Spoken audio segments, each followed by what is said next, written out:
வணக்கம். இலங்கை தமிழரசு கட்சியினுடைய தலைவர் என்ற வகையில் சில விடயங்களை மக்களுக்கு தெளிவுபடுத்த வேண்டிய அல்லது தெரிவிக்க வேண்டிய ஒரு கடப்பாடு எனக்கு இருக்கிறது. இப்போ அண்மை காலமாக இந்த அரசாங்கத்தினுடைய அமைச்சர்கள் வடக்கு கிழக்கில், அதுவும் குறிப்பாக யாழ்ப்பாணம் மாவட்டத்திற்கு படையெடுத்து வருகிறார்கள். ஒன்றன் பின் ஒன்றாக இங்கே வந்து அரசியல் செய்கிறார்கள். ஆலயங்களுக்கு முன்னாலே மேடை அமைத்து கூட்டங்களும் நடத்துகிறார்கள். இது பொருத்தமானது அல்ல, தேர்தல் விதிமுறைக்கு மாறானதும் கூட. அவ்வாறு செய்கிறார். இதில் ஒன்றை நான் சொல்ல விரும்புகிறேன். ஜேவிபியை பொறுத்தவரையில் கடந்த 10 வருடங்களாக எனக்கு தெரிந்த வகையில் இங்கே வந்து போனவர்கள் இப்போதைய ஜனாதிபதி அனுரகுமார திசாநாயக்கவும் மற்றது சபை முதல்வர் பிமல் ரட்நாயக்க மட்டுமே. ஏனையவருக்கு யாழ்ப்பாணத்தின் மூலமுடுக்கு எதுவுமே தெரியாது. ஆனால் இப்போ அதிகார தோரணையில், ஏகாதிபத்திய சிந்தனையில் முன்னைய அரசாங்கங்கள் அல்லது கட்சிகள் நடந்த அந்த மனோபாவத்தோடு இங்கே வந்து தமிழ் மக்கள் எல்லாரும் பழைவிட்டு போகலாம் என்ற ஒரு எண்ணப்பாட்டோடு ஏகாதிபத்திய சிந்தனையோடு அவர்கள் செயல்படுவது தெரிகிறது. எல்லா முன்னைய தேசிய கட்சிகளும் அவ்வாறு தான் செய்கிறார். இவர்களும் அவ்வாறு தான் செய்கிறார். ஒரு இடதுசாரித்துவ கட்சி, நான் ஒரு இடதுசாரி சிந்தனையாளர் என்ற வகையில் ஒரு இடதுசாரித்துவ கட்சியில் ஒரு மாற்றம் வரும் என்று நாங்கள் எதிர்பார்த்தது ஏமாற்றம் அளிக்கிறது. அவர்கள் சொன்ன வாக்குறுதிகள் எதுவும் நடைபெறவில்லை. பயங்கரவாத தடை சட்டம் நீக்கப்படவில்லை. காணாமல் போனவர்களுடைய தீர்வு ஒன்று வெட்டப்படவில்லை. இவ்வாறு பல விடயங்கள் இருக்கின்றன. அவர்களை பற்றி பேசவில்லை. குறிப்பாக நான் இந்த அரசாங்கத்தை பார்க்க கேட்க வேண்டிய முக்கியமான கேள்வி, தமிழ் மக்கள் கடந்த 75 வருடத்திற்கு மேலாக ஒரு தேசிய இன பிரச்சனையாக, ஒரு இனமாக தமிழ் மக்களுடைய இனம் அங்கீகரிக்கப்பட்டு அவருடைய தேசிய தாயகம் அங்கீகரிக்கப்படுவதான கொள்கை உங்களுக்கு தெரியும். ஆனால் இன்றைய உங்களுடைய நிலைப்பாடு என்ன? தமிழ் மக்கள் தொடர்பாக ஜேவிபியினுடைய நிலைப்பாடு என்பதை அவர்கள் இன்னும் தெளிவு செய்யவில்லை. அவர்கள் எப்படியோ ஏதோ ஒரு வகையிலே எங்களை தேசியத்துக்குள்ளே கரைத்து வடித்து விட முயற்சிக்கிறார்கள் என்பதை எங்களுடைய மக்கள் புரிந்து கொள்ள வேண்டும். குறிப்பாக தேர்தல்களை பொறுத்தவரையில், பாராளுமன்ற தேர்தலாக இருக்கட்டும், மாகாண சபை தேர்தலாக இருக்கட்டும், உள்ளூராட்சி தேர்தலாக, குறிப்பாக நாங்கள் தமிழ் கட்சிகள், தமிழரசு கட்சி உட்பட எந்த கட்சியாவது தெற்கிலே போய் எந்த இடத்திலேயாவது எந்த தொகுதியிலேயாவது போட்டியிடுகிறோமா? தமிழ் கட்சிகள் நீங்கள் மட்டும் இங்கே எல்லா இடமும் வந்து பாராளுமன்ற தேர்தல், மாகாண சபை தேர்தல், உள்ளூராட்சி தேர்தல் போட்டியிடுவதில் என்ன நியாயம் இருக்கிறது? இது உள்ளூராட்சி தேர்தல் என்பது எங்களுடையது. அதை மறுதளித்து எதிர்த்து போட்டியிடுவது ஒரு ஏகாதிபத்திய சிந்தனை என்பதை நீங்கள் உணரவில்லையா என்று கேட்க நான் விரும்புகின்றேன். அதிலும் இங்கே இருக்கக்கூடிய எங்களுடைய அனுபவஸ்தர்கள், தெரிந்தவர்களை மழுங்கடித்து அதிகாரத்தினுடைய எல்லைகளை உச்சமாக கொண்டு நீங்கள் செய்வது பொருத்தமானதல்ல என்பதை, இதை ஏற்றுக்கொள்ள எங்களுடைய மக்கள் மறுதளிக்க வேண்டும், எதிர்த்து நிற்க வேண்டும். தமிழ் தேசியத்தை நிகரிக்க கட்சிகள் எங்கள்கிட்ட இருந்தாலும் கூட எங்கள்கிட்ட இருந்து போனவர்கள் எல்லாம் போனவர்கள் தான். அவர்கள் என்ன மாதிரி என்று எனக்கு தெரியலை. ஆனால் ஒரே ஒரு தமிழ் தேசியம் என்ற வார்த்தையை இந்த அரசியல் ரீதியில் உச்சரித்தவர் தந்த செல்வநாயகம். அவர் எங்களுடைய கட்சியில் தாவகர். ஆக தமிழ் தேசியம் எங்களிடம் இல்லை என்று சொல்வது ஒரு அபத்தமான கருத்து. மக்கள் இதை புரிந்து கொள்ள வேண்டும். இதற்கு வேறான ஒரு தமிழ் தேசியம் இருக்கிறது என்றால் அந்த தமிழ் தேசியம் பேசுபவர்கள் அதில் வரையறையை வெளிப்படுத்த வேண்டும். இதுதான் தமிழ் தேசியம் என்றால் நாங்கள் அதற்கு பதில் சொல்வோம். தமிழரசு கட்சியை பொறுத்த வரையில் நாங்கள் தெளிவாகவே தமிழ் தேசியத்தோடு தான் நிற்கிறோம் என்பதை எங்களுடைய மக்கள் புரிந்து கொள்ள வேண்டும். இப்படியான இதில் மாயைகளிலே எடுபடாமல் நாங்கள் தமிழர் எங்களுடைய ஆதிபத்திய அட்லீஸ்ட் ஆக குறைந்தது உள்ளூராட்சியிலேயாவது நாங்கள் தெளிவாக இருப்பதற்கான தமிழரசு கட்சியை ஆதரிக்க வேண்டும் என்று நான் எங்களுடைய உறவுகளை முழுவரையும் கேட்டுக்கொள்ள விரும்புகிறேன். ஒன்று. ரெண்டாவது, இந்த தமிழ் தேசியம் சார்ந்து இன்னொன்று நடந்தது. அண்மையிலே ஜனாதிபதி செயலகத்திலே ஒரு கலந்துரையாடல், அதாவது அமெரிக்காவினுடைய இந்த டேரிஃப் வரி சம்பந்தமான பொது கலந்துரையாடல் எல்லா உறுப்பினர்களுக்கும் அழைப்பு விடுக்கப்பட்டது. எங்களுடைய கட்சி சார்பிலே இருவர், அதில் குறிப்பாக சாணக்கியன் அவர்களை அவர்கள் செல்ல வேண்டும் என்று நாங்கள் தீர்மானித்திருந்தோம். அவர் சென்றிருந்தார். அந்த கடிதம், கோரிக்கை கடிதத்தில் கடைசி பந்தியில் மிக தெளிவாக ஆங்கிலத்தில் ஒன் நேஷன் என்றும் ஒன் ஸ்ரீலங்கா என்றும் எழுதப்பட்டிருந்தது.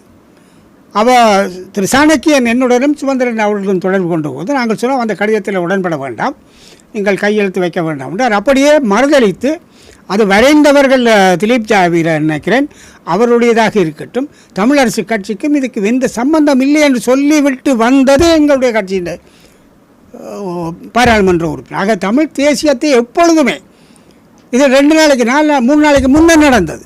அது எங்களுடைய கட்சி ஒட்டியே நிற்கும். தமிழ் தேசியத்தை விட்டு போட்டோம், செல்லு போட்டோம், கைவிட்டோம் யாரும் சொல்ல முடியாது. அதை பற்றி நிற்கிற ஒரு கட்சியாக தமிழரசு கட்சி எப்பொழுதும் நிற்கும். மற்றது எங்களை பொறுத்தவரையில் கடந்த மோடி அவர்களை இந்திய பிரதமரை சந்தித்த போது கூட நாங்கள் இப்பொழுது இருக்கக்கூடிய அரசியலமைப்புக்குள்ளே இருக்கக்கூடிய மாகாண சபை முறைமையை அமுல் செய்கிற அதே நேரம் எங்களுடைய கட்சியின் பெயரே சமஷ்டி கட்சி. நாங்கள் சமஷ்டி அடைய வேண்டும் என்றதுதான் எங்களுடைய இலக்கு. சமஷ்டி அடிப்படையிலே ஒரு தீர்வு வரும் வரையில் தான் இந்த மாகாண சபை முறைமை என்பதை தெளிவாக சொன்னோம். சமஷ்டி என்றாலே ஒற்றையாட்சி இல்லையே. சமஷ்டி என்றாலே ஒற்றையாட்சி முடிஞ்சது கதை. ஆக சமஷ்டியிலே பேருந்து நாங்கள் ஒற்றையாட்சி முறை நாங்கள் சொல்ல வேண்டிய தேவை அங்கே இழவில்லை. நாங்கள் சமஷ்டி முறையை இந்திய அரசாங்கம் ஏற்றுக்கொள்ளாது என்பது எங்களுக்கு தெரியும். ஆனால் எங்களுடைய கோரிக்கை சில சமயங்களிலே இந்தியாவுடன் ஒரு ஆதரவோடு India may be a sponsor for us to internationally அப்படி இருக்கலாம். ஆனால் நாங்கள் அதை சொன்னோம். ஆகவே தமிழ் தேசியம் சார்ந்து இனம் சார்ந்து எங்களுடைய கட்சி பலமான நிலைப்பாட்டில் இருக்கிறது என்பதை நான் சொல்லி வைக்க விரும்புகின்றேன். மற்றது எங்களுடைய மக்களுக்கு நான் சொல்ல வேண்டியது,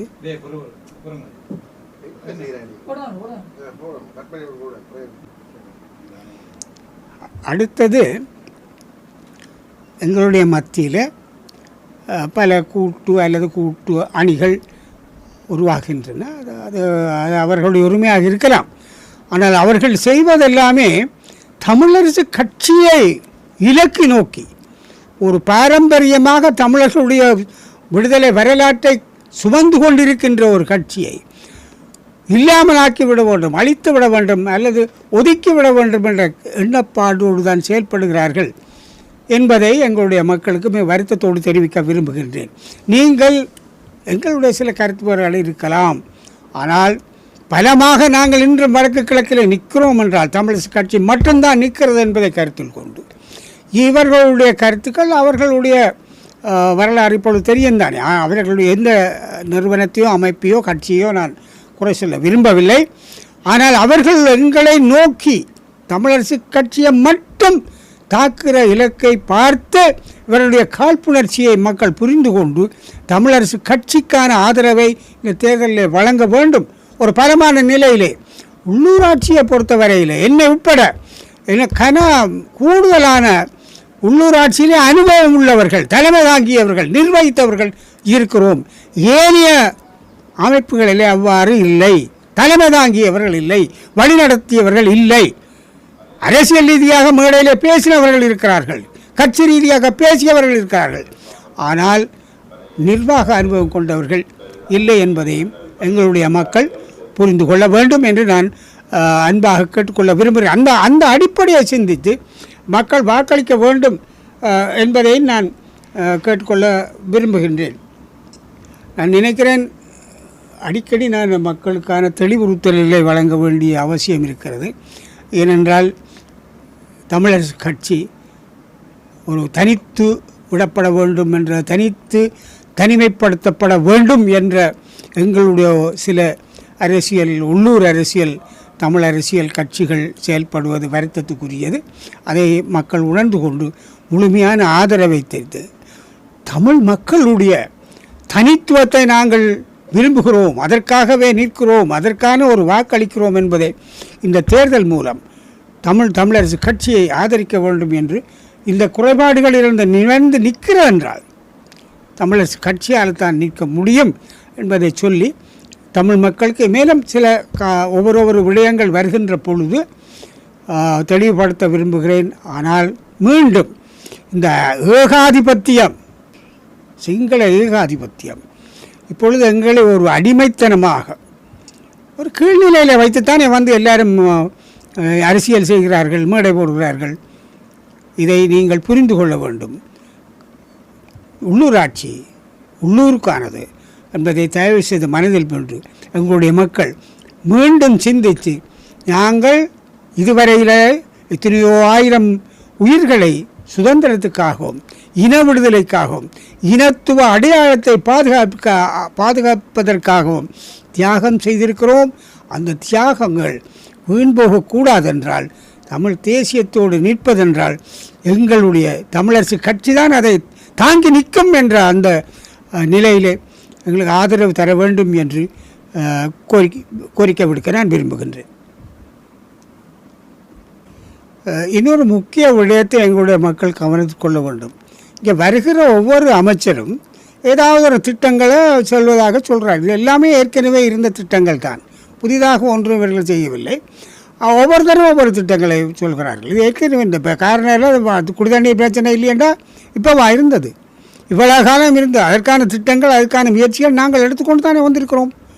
விளையாட்டுத்துறை என்றால் ஏற்கனவே விளையாட்டு மைதானம் வங்கி அமைப்பதென்ற பரிசீலனைகள் மாவட்ட குழுக்களிலே பரிசீலிக்கப்பட்டு வந்திருக்கின்றன. எல்லாவற்றையுமே இதை புதிதாக செய்வதாக மக்களுக்கு படம் காட்ட விரும்புகிறார். இப்போ உதாரணத்துக்கு பலாரி வீதி துரத்தல் நல்ல விஷயம். ஆனால் ஏன்னா இன்னும் ஒரு மட்டுப்பாட்டுக்குள்ளே துறப்பான், தேர்தல் காலத்தில் ஏன் செய்வான்? முன்னுக்கும் செய்திருக்கலாம் தானே.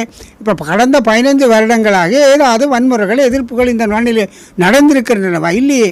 அப்போ நடந்து தான் போகணும். காலமாலை மின்னேரங்கள் கட்டுப்பாடு இது தேவையற்றது தானே. ஆகவே இதெல்லாம் அரசியல் ரீதியாக எங்களுடைய மக்களை ஏமாற்றி ஒரு ஒரு அறிவில்லாதவர்களாக ஏமாற்றப்படக்கூடியவர்கள் என்ற எண்ணத்திலே தான் இவ்வாறு நடக்கிறது என்பதை எங்களுடைய மக்கள் புரிந்து கொள்ள வேண்டும்.